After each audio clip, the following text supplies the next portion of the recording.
أنت يا من تملكين جنة تحت القدم، كل ألفاظ لساني كل شكر قدرهن، اجمعوا كل المعاني من عراض أو عجم، لا توافي شكرهن لا تجاوز العدم. بسم الله الرحمن الرحيم. اهلا بيكم في حلقة جديدة من حلقات فيديوهات مدرسة ماما.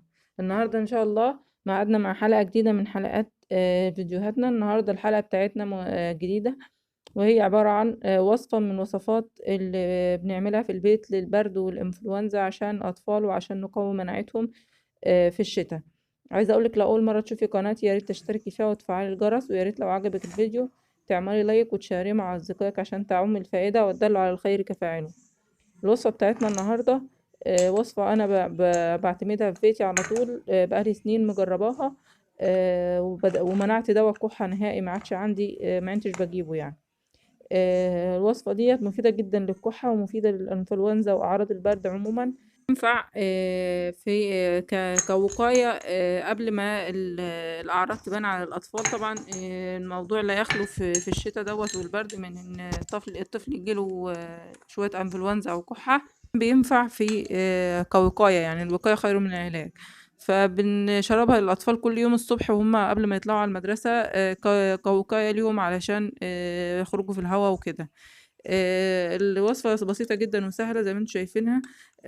بنحط معلقة عسل أو معلقتين، وبنحط معاهم ليمونة، بنعصر ليمونة عليهم في كوباية صغيرة من هي كوباية القهوة دي أو فنجان، وبنقلبهم جامد مع بعض بحيث يتجانسوا مع بعض ويبقوا كلهم نفس السماكة أو نفس الكثافة. بنسقيها للأطفال. يعني بيبقى طعمها لاذع شوية لأن الليمون بيبقى كتير مع العسل، بس بتبقى مفيدة جدا، زي دواء الكحة بالظبط. الوصفة ديت ممكن لو الطفل عنده كحة ياخدها 3 مرات في اليوم ولا حاجة، أو 4 حسب ما تقدري. ولو هو لسه يعني هيبدأ في موضوع البرد، يعني لحقتيه بدري، ممكن تديها له مرة واحدة الصبح أو مرة الصبح ومرة بالليل. لو هو ما عندوش برد أصلا هو هتاخديها كوقاية، ممكن ياخدها مرة واحدة كل يوم الصبح.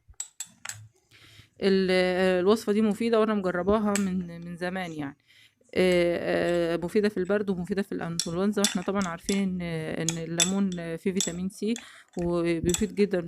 سبحان الله، هو وقت ما بيطلع بيبقى في الشتاء، والشتاء فيه اعراض البرد كتير، فهو مفيد جدا. وطبعا العسل ربنا اوصى بيه وقال ان العسل فيه شفاء للناس. فالمكونين على بعض غاية في الروعة، وجربيهم ان شاء الله مش هتندمي. بحث كان معمول عن فوائد العسل مع الليمون، وكان في دكتور أجنبي بيتكلم على إن بيوصي الآباء والأمهات إن هم يمنعوا أدوية الكحة، لأن هي لو يعرفوها مش هيدفعوا فيها فلوس، والأفضل بدل ما يدفعوا الفلوس في أدوية الكحة يدفعوها في العسل والليمون، وحاجات طبيعية لا تضر ولكنها تنفع، وربنا سبحانه وتعالى وصانا بيها. فمن بعد ما قريت المقال دوت وانا بدأت فعلا اجرب. انا كنت بجربها زمان، كانت والدتي بتعمله لنا، بس منعتها شوية. بس لما رجعت اجربها تاني برضو لقيت فعلا مفعولها رهيب. حاولوا تجربوها وان شاء الله هتستفادوا منها. الوصفة التانية دي مشهورة عندنا في مصر، لو حد من الدول العربية عارفها برضو، هو ورق الجوافة. الورق الأخضر اللي انتوا شايفينه دوت ورق الشجرة بتاعة الجوافة. الورق ده احنا بناخده بنغليه في مية وبنحط عليه سكر أو عسل، حسب الموجود يعني. هو الورق في حد ذاته مفيد جدا الكحة عموما.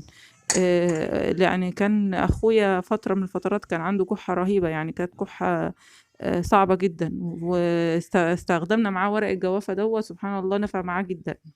احنا بدأنا نجربه معاه نشرب معاه، فطلع طعمه جميل، وطعمه يعني شبه الجوافة كده، كأنك بتشربي شاي بنكهة الجوافة. طعمه فعلا جميل، مش ان هو دواء، لا ده طعمه ايه كمشروب. حتى والدتي ساعتها قالت والله احنا نشربه بدل الشاي. وفضلنا طول الشتاء واحنا بنشرب ورق جوافة، ولما يجي لنا ضيف نعزم عليه نقوله تشرب ورق جوافة ونعرفه فوائده. فحاولوا تجربوها هتلاقوه فعلا مفيد ولذيذ كمان وطعمه جميل.